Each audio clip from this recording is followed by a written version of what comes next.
Bonjour, mais merci de m'avoir invité. Et donc, j'enchaîne avec un topo encore plus pessimiste, à montrer jusqu'à présent, et qui reflète à la fois l'expérience commune.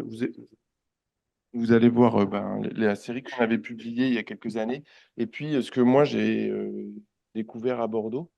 Et donc, j'ai effectivement repris cette série qu'on avait montrée en 2015 à Marseille, dans un précédent congrès.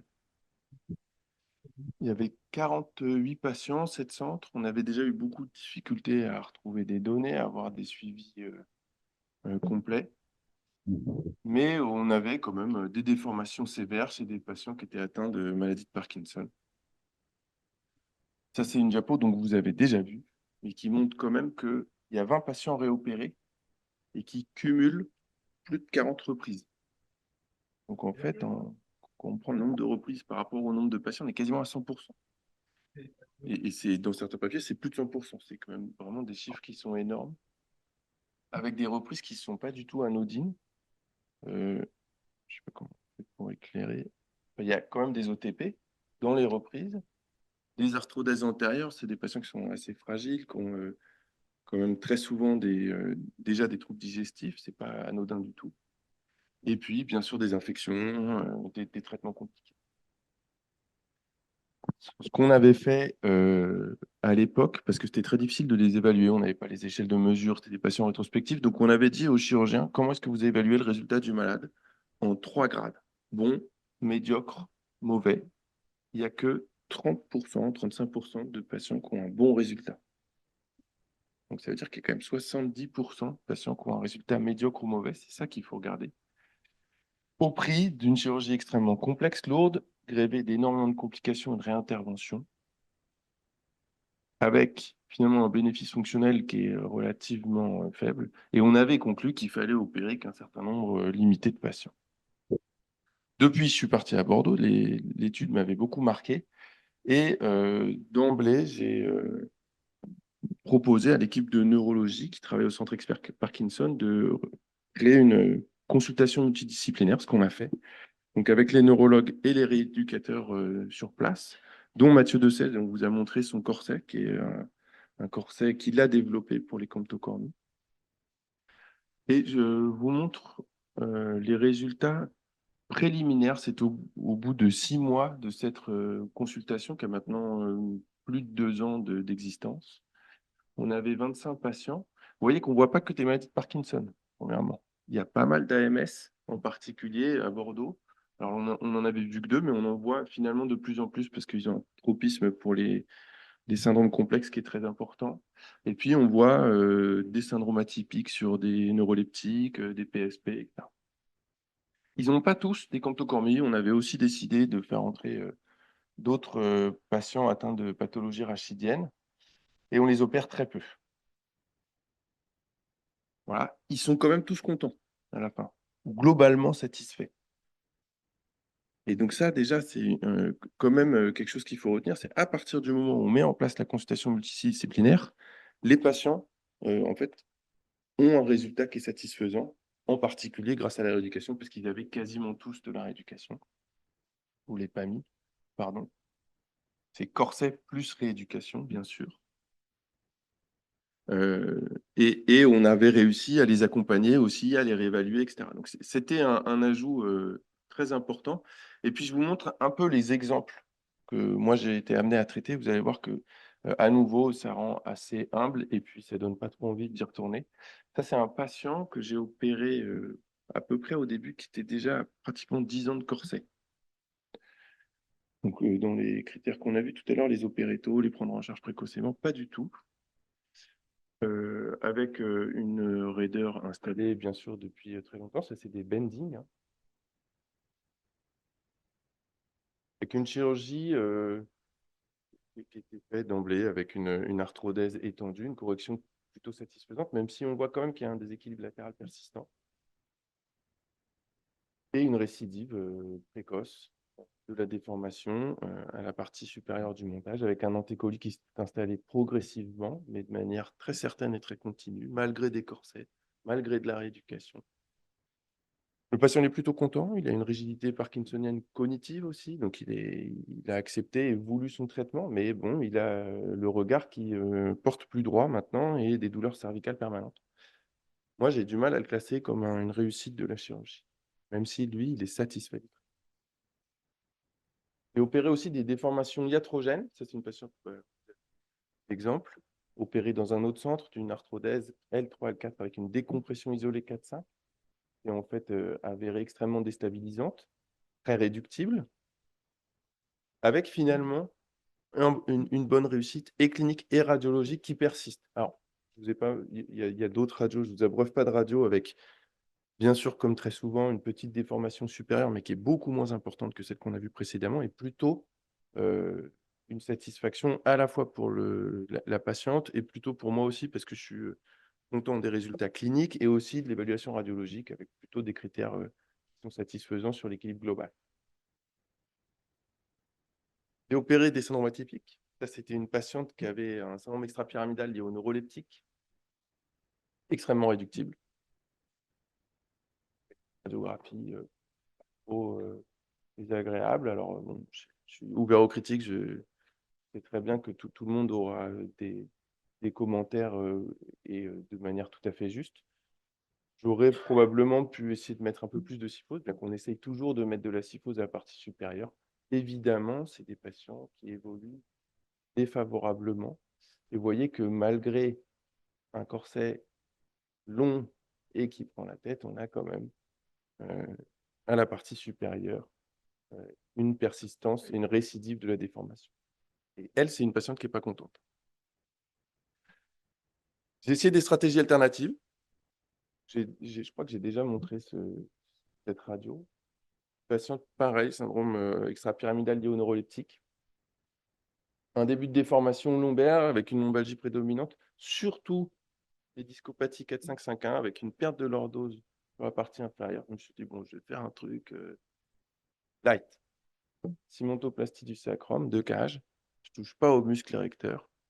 Ça a tenu 1 an.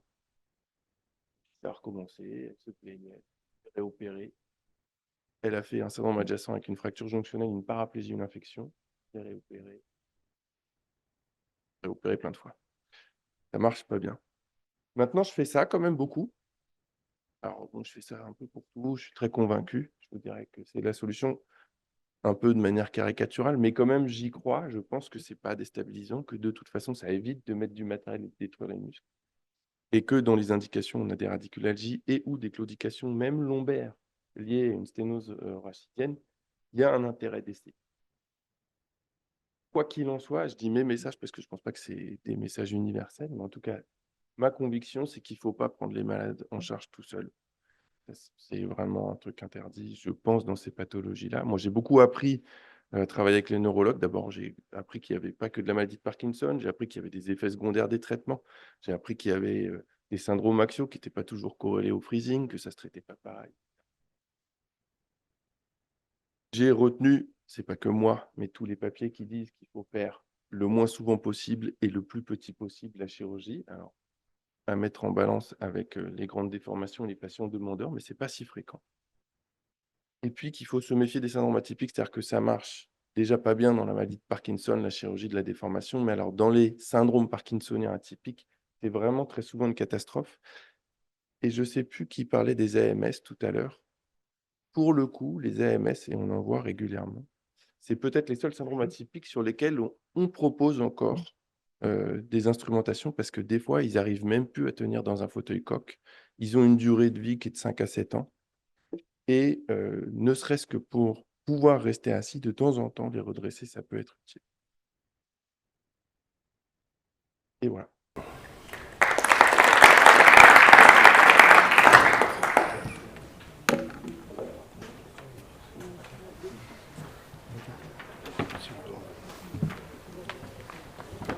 Donc on a dépassé le temps de 30 secondes. On va pouvoir poser quelques questions. Alors, je ne sais pas si vous avez des questions. En attendant, merci beaucoup à tous les orateurs. Je crois qu'ils ont répondu à les questions qu'on se posait et qu'on se pose encore, qu'on se posera toujours d'ailleurs, quand on posera une indication pour un patient. Voilà, première question, hein. Nasser Mansouri de Nancy. Je voulais, je pense qu'on a tous des cas de patients parkinsoniens où ça s'est mal passé. Enfin, moi, j'en ai un souvenir assez triste d'un patient qu'on a pris en charge. C'est un patient parkinsonien, comme disait Henri Arthur, c'est un patient qui était éligible à la neurostimulation et il a chuté dans les escaliers, donc paraplégique. Donc on l'a opéré, on a fait une chirurgie courte, cimentée, avec geste de décompression et il avait 69 ans, 68 ans. Et geste de corporectomie, c'est une fracture A4, donc corporectomie. Le patient était paraplégique, donc on ne l'a pas mis debout, on ne savait pas qu'il avait une camptogornie. Et le problème est arrivé quand le patient a récupéré ses troubles neurologiques. Il a commencé à se mettre debout et rapidement, le voyant en consultation, enfin, sur le scanner, il était tout à fait normal, il était allongé, il n'y avait pas trop de problèmes. Et en fait, je me pose la question maintenant, de la même manière que le canal lombaire étroit que tu as présenté, est-ce qu'il n'aurait pas fallu d'emblée faire une chirurgie extensive en me disant, voilà, le patient est parkinsonien et il faut le fixer de manière plus agressive parce que le risque est complexe. Je pense que c'est une question que je me pose maintenant. Bon, le patient, ça, tout s'est débricolé, la cage s'est impactée, le malade refuse de se faire opérer. Donc, j'ai un patient avec un montage qui est de mauvaise qualité et le patient ne veut pas de chirurgie en plus. Et je me pose la question, qu'est-ce que vous auriez fait à ma place? Est-ce que vous l'auriez d'emblée opéré fait avec un, je dis pas un T4 bassin, mais est-ce que vous serez parti initialement devant des troubles neurologiques et la donnée d'un patient parkinsonien sur un montage extensif?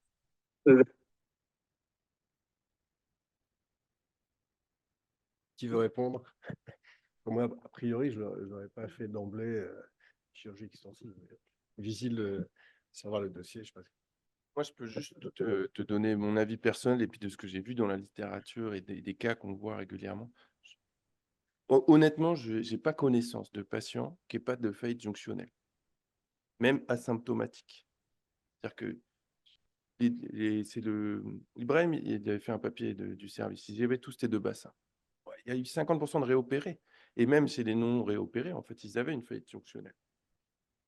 Donc, peut-être qu'en fait, ta faillite jonctionnelle, elle met moins en danger l'équilibre global parce que tu vas juste avoir la tête comme ça, mais en réalité, ils vont quand même récidiver la déformation. Moi, j'aurais tendance, et c'est le message que je garde, hein, y compris pour de la traumato, à faire le plus petit possible et peut-être au contraire à ne pas l'instrumenter, essayer de faire juste un spine jack, sauf s'il était neuro, là, tu n'as vraiment pas le choix. Mais sinon, plutôt le plus petit, quoi qu'il arrive. Et juste dire, ce matin, il n'y avait pas de rhumatologue avec nous. Mais Mhm. prochaine fois, je pense que ça pourrait être bien de les intégrer parce qu'on a vraiment un problème de qualité de l'os. Je veux dire, on a parlé d'ostéodensitométrie, mais très brièvement. Je pense que c'est quelque chose qu'on sous-estime peut-être un peu tous. Et avec, on va dire, l'instrumentation à notre disposition, même les vis cimentées, ça n'a pas l'air d'être optimal. Même le plan, les gants de Benjamin avec les cages intersomatiques, on voit qu'elles s'impactent alors qu'elles avaient une bonne dimension. Donc, je pense que la chirurgie, là, n'est peut-être pas la réponse, quoi, hein. Ça me fait penser un peu au polyarthrite rhumatoïde avant l'émergence des traitements par thérapie ciblée. C'est pas NUS qui était opéré de manière régulière. Maintenant, c'est une indication qui n'existe plus, quoi. Donc, à voir avec le Parkinson. Oui, pour aller dans le même sens, je pense qu'effectivement, il faut faire ce qu'il faut. Quand c'est de la traumatologie, on n'a pas forcément le choix, mais je crois qu'il faut faire le moins invasif possible. Il faut effectivement prendre en compte la tenue osseuse avec peut-être vis cimentée. Et quand c'est de la chirurgie élective, il faut, je pense, savoir expliquer aux patients que parfois l'opération, du moins la grosse opération, n'est pas forcément adaptée, qu'on risque vraiment de les diminuer en termes de qualité de vie. Et faire, quand il y a des sténoses, un TLIF minimal invasif ou une décompression par tube, je pense que ça peut être tout à fait répondre à la demande du patient et au cahier des charges. Donc je crois qu'il faut être très très vigilant là-dessus. Enfin, ça c'est un peu pareil, mon expérience personnelle et je rejoins un petit peu ce que Benjamin a dit. Je crois qu'il y a parfois moins c'est plus, hein, sachant que même le moins, c'est pas toujours optimal. Merci Yann. Une autre question?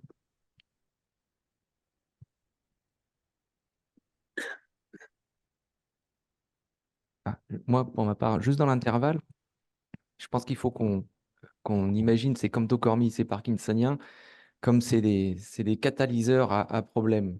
Et en fait, ils mettent juste en évidence nos imperfections de réalisation de chirurgie. Et je pense que, pour le coup, je fais plus de T2 bassin et dès que j'ai un patient avec une camptocormie, bien sûr, je fais attention à l'indication, on cadre bien les choses, on réfère au neurologue, etc. Mais le petit traitement, c'est toujours la même histoire. Un petit traitement, on augmente, qu'on arrive à des complications importantes. Mais oui, malgré tout, il y a des fractures de tige, des faillites d'implant. Mais moins on est parfait dans notre chirurgie, et toutes nos séries nous l'ont montré dans le GSA international, les PGK, c'est important. La répartition, la lordose, malgré tout, c'est hyper important pour justement d'abord limiter les PGK et stabiliser au maximum. Mais ça demande des chirurgies agressives. Donc, c'est compliqué de répondre. On va avoir deux écoles, des plus agressifs que d'autres, mais attention aux petits trucs. Malgré tout, plein de bonnes intentions. L'enfer est pavé de bonnes intentions. Monsieur Stein. Et dernière question. Oui, je voudrais dire qu'il faut séparer les camptocormies. Il y a la vraie camptocormie qui est de la myotrophie, c'est du muscle, c'est tout mou. Et puis, il y a la camptocormie Parkinson qui est active avec du muscle qui travaille et qui nous embête et qui nous perturbe notre post-opératoire. Ça, c'est la première remarque. La deuxième remarque, c'est qu'il faut se dire, oui, ça marche pas, c'est pas bien, mais ce qu'il faudrait se dire aussi, mais qu'est-ce qui se passe si on leur fait rien? Comment ils sont devenus? Est-ce qu'ils sont pires que nous, on les aurait laissés? Je rebondis sur le truc. Le deuxième malade que vous avez vu de Philippe Charles, c'est moi qui l'ai opéré. C'était, si je me souviens bien, un camptocormique musculaire pur. J'ai pris ma retraite, je l'aurais bien repris, mais il a passé 2 ans où il était très bien. Alors, est-ce qu'on a le droit d'enlever aux gens 2 ans où ils sont très bien sous et qui vont faire un peu plus de pseudarthrose que les gens que nous opérons et qui font aussi des pseudarthroses? Donc, moi, avec mon grand âge, je nuance un petit peu vos velléités, non pas opératoires, mais non opératoires, pour vous dire que il ne faut pas seulement se dire merde, j'ai fait un truc, c'est pas bien. Bah, c'est pas bien, on le reprend, et puis voilà. Et puis se dire, mais oui, mais si je l'avais suivi en consultation, comment il aurait été? Parce que le type que vous avez vu là, moi, il avait le nez sur les genoux, quoi. J'estime qu'avoir pu marcher pendant 2 ans, c'est bien. Et puis Philippe l'a merveilleusement repris, et puis qu'il va refaire une nouvelle vie.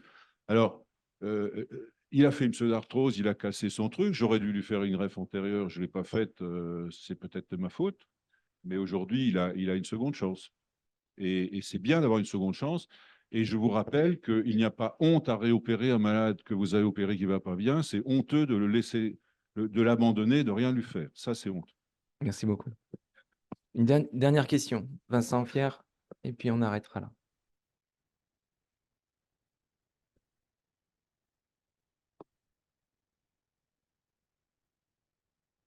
Mais ça marche. Merci beaucoup, c'est un super travail. Moi, je suis un petit peu aussi comme Clément, soit on fait rien, soit on fait la parfaite opération et qui est très lourde. Le patient, on dit qu'il n'est pas demandeur, mais si on explique au patient, comme toujours en médecine, comment il va aller si on ne l'opère pas, comment il va aller si on l'opère, en lui disant, vous allez avoir une complication, on lui explique, c'est sûr, vous allez avoir une complication, il l'assume, on est ensemble, on prend le temps de la décision, mais si on fait l'opération la meilleure possible, je suis d'accord avec toi Clément, que ça doit être une équipe sagittale parfaite. Moi, je fais les tiges sur mesure. Avec Hugues Pascal Mousselard, on fait aussi en 2 temps, c'est-à-dire qu'on fait TEDIS iliaque avec ostéotomie, on attend 3 semaines et après, on fait une nouvelle tige sur mesure en prenant d'ailleurs la radio entre les deux parce qu'on affine notre traitement et on fait en 2 temps et c'est quand même moins agressif, on a moins de complications. On sait qu'une chirurgie de plus de 3 heures, plus d'un litre de perte sanguine, c'est infection. Donc, si déjà on segmente, enfin, c'est une petite technique qu'on a adaptée. Et bien sûr, on trie les patients, on fait très attention, mais malgré tout, moi, je suis heureux d'avoir des patients que j'ai traités et je crois qu'il faut garder les indications, qu'il ne faut pas abandonner ces gens et qui ont vraiment, je pense, quand même un bénéfice dans cette chirurgie. Mais bon. C'est sur cette note positive qu'on va terminer notre visite. Merci beaucoup, merci à tous.